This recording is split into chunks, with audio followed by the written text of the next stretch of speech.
stopped by the EPA inspectors, or the OPA, I guess, Office of Price Administration. I could say, even if I had my roller skates in the car, I was on my way to work, so I could get by without losing my C card.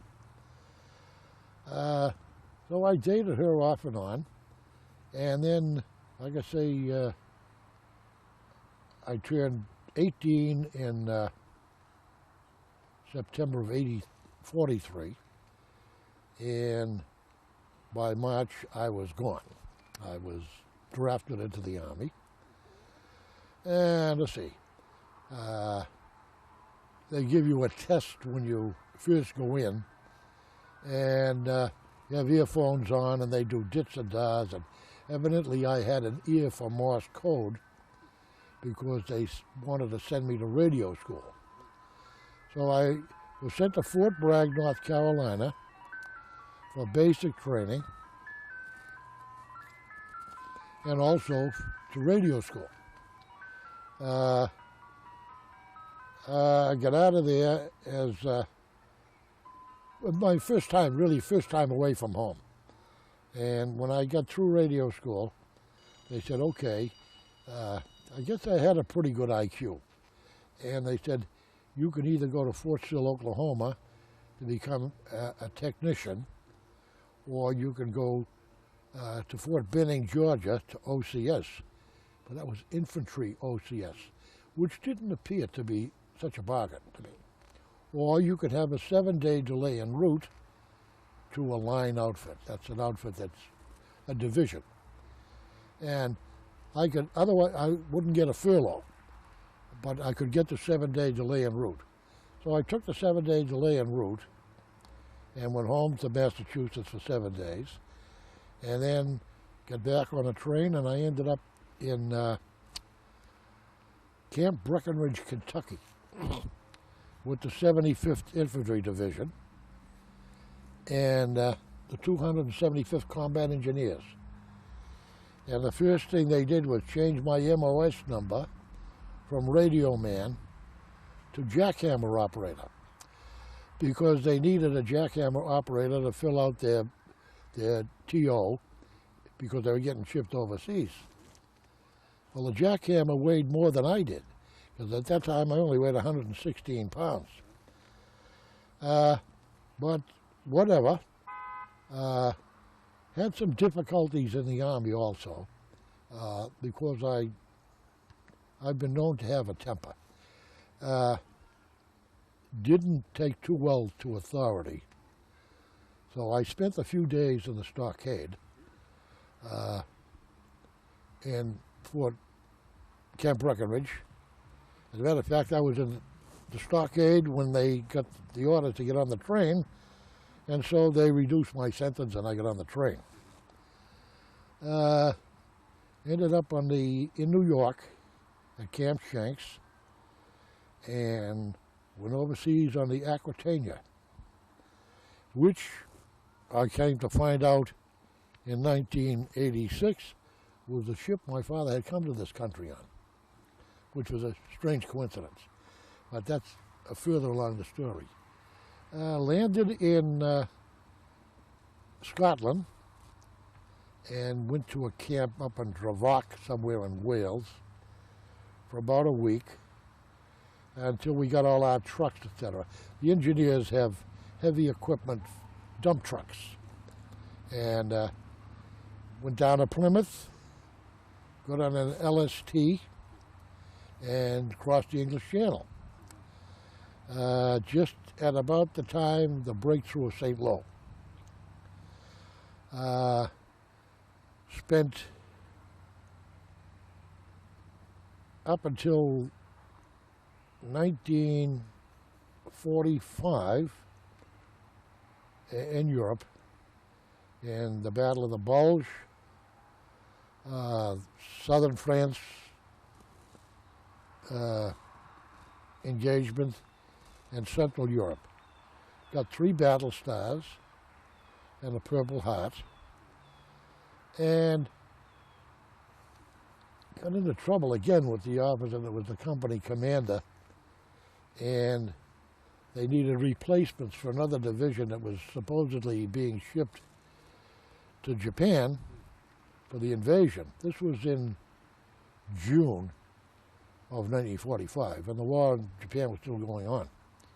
So, anyway, since him and I didn't see eye to eye, I was transferred to the 95th Infantry Division, to the 295th Engineer Combat Battalion. And I don't know if you know what combat engineers do. Well, we're basically bridge builders, right? Barbed wire, Okay. mines, Okay. concertina, Okay. booby trap removal, Okay. that type of stuff. Roadblocks. Interesting work. So you'd be doing a lot of demining and things as well? When the infantry sets up a line of defense, you go out in front of them and you plant the minefield. And then you go out in front of that and you string barbed wire. And that can be very nerve-wracking. Developed a drinking habit at a very early age because it was absolutely frightening. I don't mind telling you, I was scared to death. But, you know, you're told to do it, you have to do it. But one of the first things we ever did when we went into a town was we searched out whatever liquor we could find and stashed it and just kept imbibing it as we went along. But I got wounded up at a place in Belgium called Saint-Vith, Saint-Vith, I call it. There's a railroad embankment, and we had to go up over the railroad embankment. This was after they started to push the Germans out of the Bulge. And just like at the top of the embankment, I got whacked. And I got evacuated to the rear, and I ended up in Paris at the 217 General Hospital. And of course, they kept you in the hospital long enough. I got out of there on crutches. They send you out on crutches. And you go to these replacement depots. And when you get the replacement depot, they make life so miserable for you that you're just anxious to get back to your own outfit. And they have, you know, full field inspection at 2 o'clock in the morning, short arm inspection at 5 o'clock in the morning, and just, you know. At that time, General Eisenhower had declared Paris off limits because there was a high rate of VD among the troops. But, you know, at that point in time, after spending 5 or 6 months on the line, you really don't care what General Eisenhower says. So myself and a guy from the 82nd Airborne, he was a Pathfinder, he gets shot in Holland. When we buddied up in the hospital, and you kind of hang out with the same kind of guys. You don't hang out with field artillerymen, you know. You hang out with either infantrymen or other engineers because you have common experiences. So we decided that we were going to go to Paris anyway. And in those days, you could ride the French trains for nothing if you were GI. So we were at Etampes, it's about 30 miles, I guess, outside of Paris. And we hopped on the train, and I hadn't got paid for 6 months. And while we were in this replacement depot, you know, they caught up with your records, and I got paid 6 months' pay, which wasn't a hell of a lot, you know. Because I used to send a $50 allotment home to my mother. I think I got $21 or something. But, you know, $120 in wartime Europe. And of course, we had a lot of cigarettes and a lot of candy bars. And so off we went to Paris anyway. So we were in Paris about 2 days. And in those days, the MPs used to ride around with Tommy guns because these were kind of rear echelon troops. And if they got into any problems with the frontline troops would just as soon kill them as look at them. And people don't realize that this goes on in the Army. So when they came up to you to see if you had a pass, they'd drop the gun on you and say, you know, let's see your pass. And ended up anyway in the back of the Jeep in handcuffs, and I ended up in the Bastille with my buddy from the 82nd Airborne. I was there for 3 days, and then they wait for the paperwork and got shipped back to the replacement depot, and supposed to get 6 months and 2/3 of my pay, court-martial again. And there was a clerk there at this replacement depot that was a wounded infantryman. And, he couldn't go back on the line because he had been shot up so bad. And he said, we'll fix this up. And they did a few erasures anyway. We got on one of those troop trains. There's 40 and 8 things, either 40 soldiers or 8 horses. And they take you by degrees back up into the sector where your outfit is. And this was another adventure because the French people shipped their wine in large casks on open flat cars. And you would have to pull into a siding or something while a troop train went by with tanks or other war materials. And there was another guy from the 290th Infantry named George Coney chauffeur, who was a policeman from San Francisco. He's the biggest thief I ever met. And we decided, on the siding, there was only about much space between cars, And these things were about maybe a 60-gallon wooden cask. Well, now, you get up on the top of that, and it's not too hard to take and roll one of those off and roll it in the double doors of one of these freight cars. So we had a jolly trip anyway, back up to Vivier's, another replacement depot. And, of course, when you went to these replacement depots, a lot of these people had been sent over from the States to run these camps. And they were a different class of soldier, let's put it that way. And they were kind of afraid of you a little bit. So when we wanted to go into town, we just walked out and went into town. There were no passes, no nothing. But we just walked out, went into town, and found the local black market and got a steak dinner, a couple of bottles of cognac, and, went back where we felt like it. So ultimately, the inspections, etc., found out there was, somebody said the 275th Engineers is down that way. So myself and another guy took off, and it wasn't the 275th Engineers, it was the 276th. And Warren Spahn was a captain. And, he said, what are you guys doing? And he brought us in, to his quarters and sat us down and gave us a meal. A very charming fella. And, here we are, actually AWOL from the replacement depot, but he knew what we were trying to do. We were trying to get back to our outfit just to get rid of the chicken shit, or the chicken. They call it the chicken. But that's how I met Warren Spahn.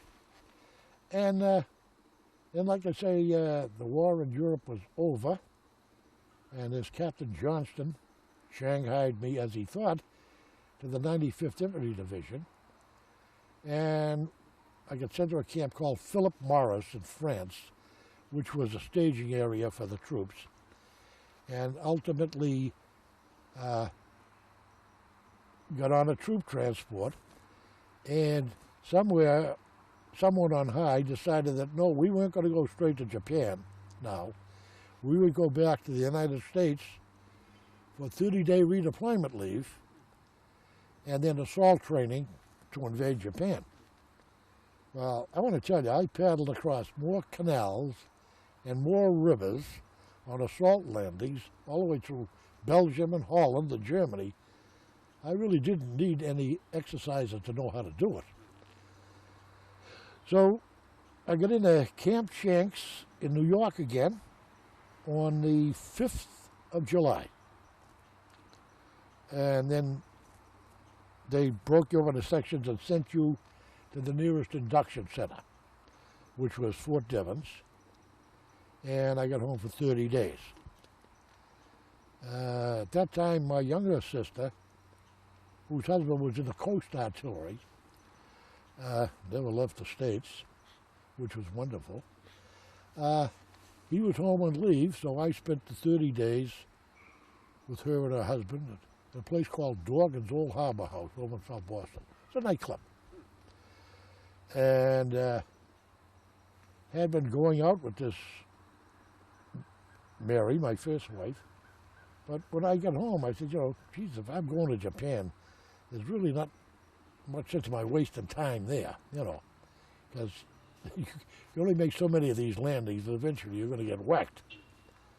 So, August the 12th, I guess it was, I was still home, and we had VJ Day. They dropped the bomb, thank God. I always thank Harry Truman for having enough guts to do it, which meant that I was going to survive. So I decided it was a good idea that since the war was all over, and General MacArthur said he only needed 250,000 troops to police Japan, and in Camp Philip Morris they told us there were 3 million soldiers in the United States who had never gone overseas and were going to go before we did. No sense in me going. They got all these other guys. So I took another 30 days. Of course, I didn't ask anybody. I just took them. And ultimately went back to Camp Devens. At this time, I was still celebrating pretty heavily. And to make a short story long, I ended up in Nashua, New Hampshire with Mary Connell and got married. And I was 20 years of age. Ultimately went back to the Army and went to Camp Shelby, Mississippi, where the 95th Infantry Division had been billeted. And they were still going to send them over to Japan. And of course, these guys had been through a lot in Europe, and they got the same song and dance that I did. And it was kind of a riotous time. So ultimately, after all the trouble they had with the infantrymen drawing their weapons and going into Hattiesburg, Mississippi, where the MPs were going to corral them, it was pretty touchy. They disbanded the division, disbanded the whole thing. And there were 23 of us who were malefactors who got sent to Camp Hood, Texas as prison guards for the disciplinary barracks down there, because they didn't know whether to put us inside or outside. But I spent another 6 months there as a guard, and in those days they were discharging in accordance with points. And according to the points that I had accrued by overseas service, decorations, the Purple Heart, etc., I should have been out in October 1945. But when I got transferred to this disciplinary barracks, you weren't in any service command. You worked right for the War Department in Washington. And until such time, well, Fort Leavenworth was one, the big prison, and Camp Hood was another one. They had another one in California. But you were under the War Department's direct supervision, and until they got replacements in, they couldn't let us go. So as a result, I didn't get out until April of 1946. And I got home on a Friday and went to work on a Monday, driving a truck. But there were no jobs. The shipyards had closed down because they're scaling down because of the war was over.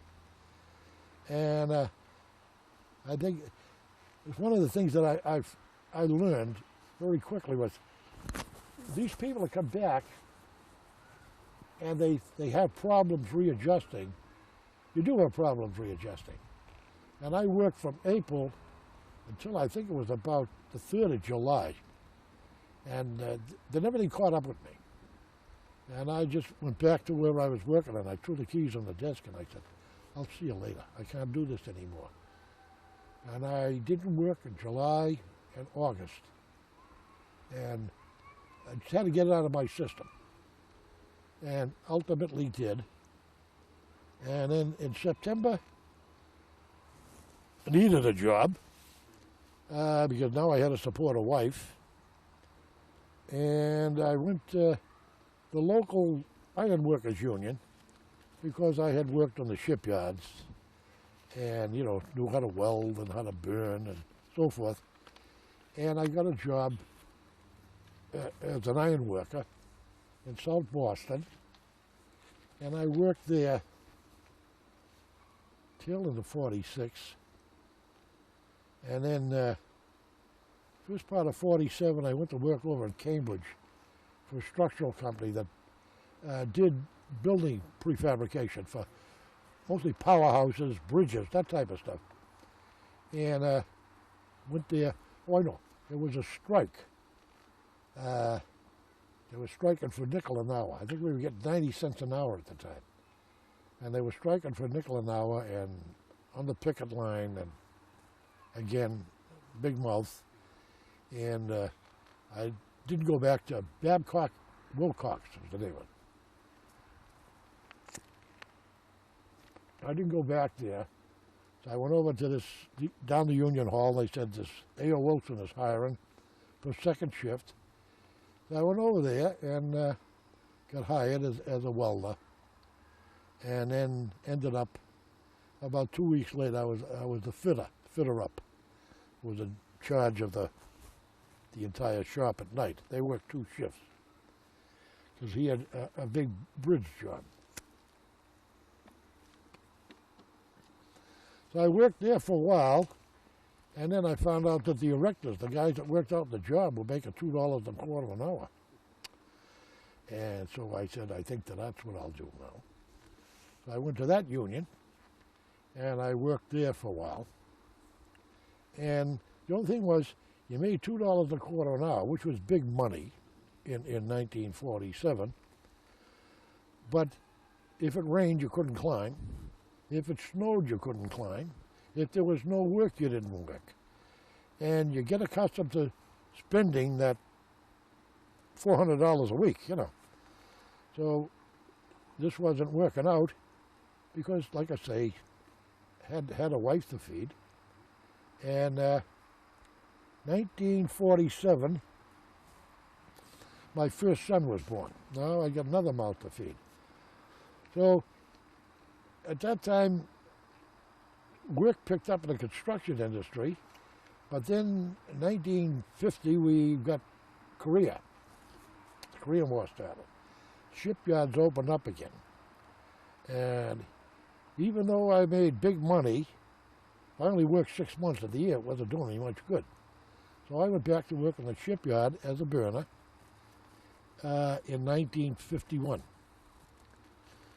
And worked there all during the Korean War. And along about that time, the Taft-Hartley Act, I think it was the Taft-Hartley Act, they were forced to give you credit for your service time towards civil service tenure. Up until that time, you were temporary indefinite. And the old Scotsman, when you would get to the point of 89 days, you'd go out and then come back in again on another temporary appointment, so that you couldn't get in there and get seniority over them because you're a veteran. But, you know, and the federal government works veterans list, non-veterans list, temporary indefinites. So that was the big crisis for them.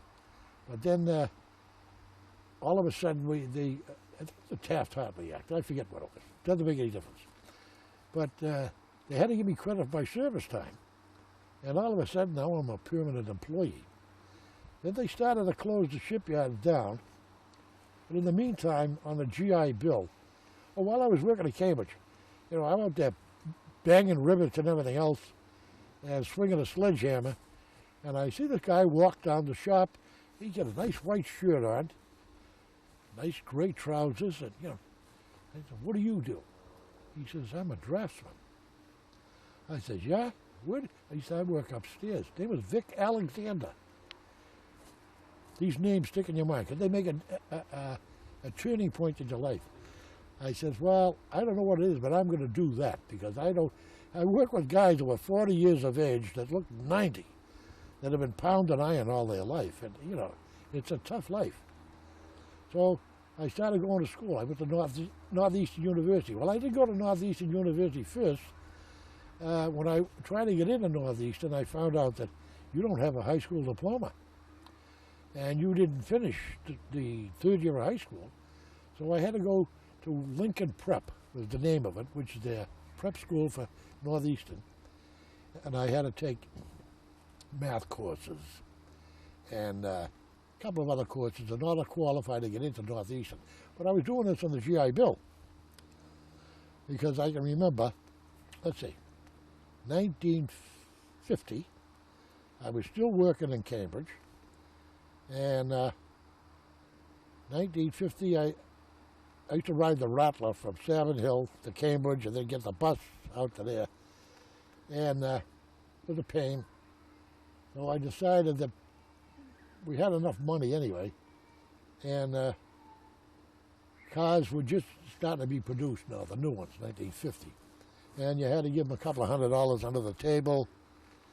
I went over to Commonwealth Chevrolet, my street car. I had my 3-year-old, my oldest boy, with me, and I saw a salesman there, and I said, you know, I want to buy a 2-door Styline Deluxe, blah, blah, red. And he said, well, you know, you have to give me a deposit. I said, I have to go to work all week.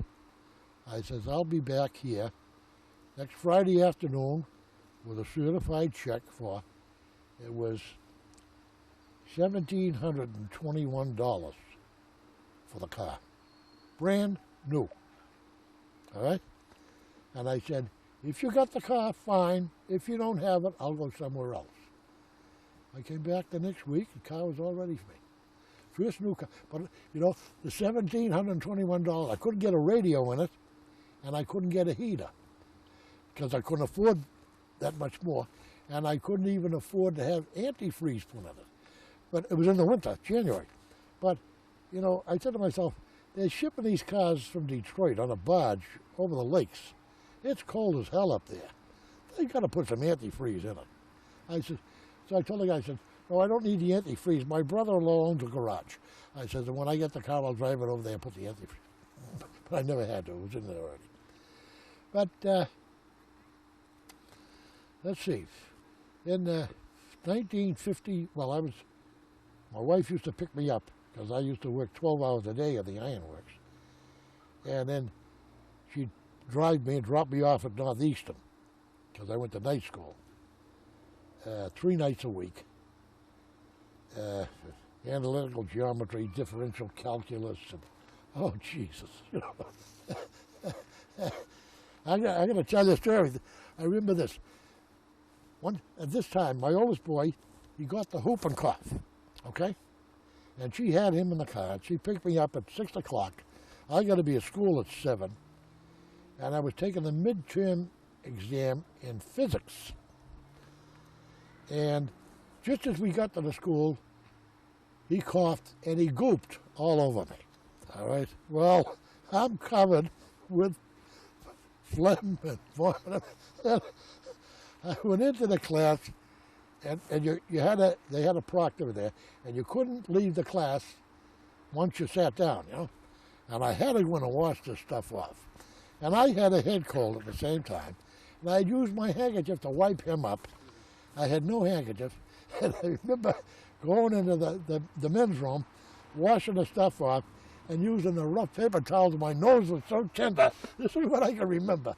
But I've often told him that same thing about, you know, you're coughing and gooping all over me. Needless to say, I flunked physics, all right? I had to take it over again. But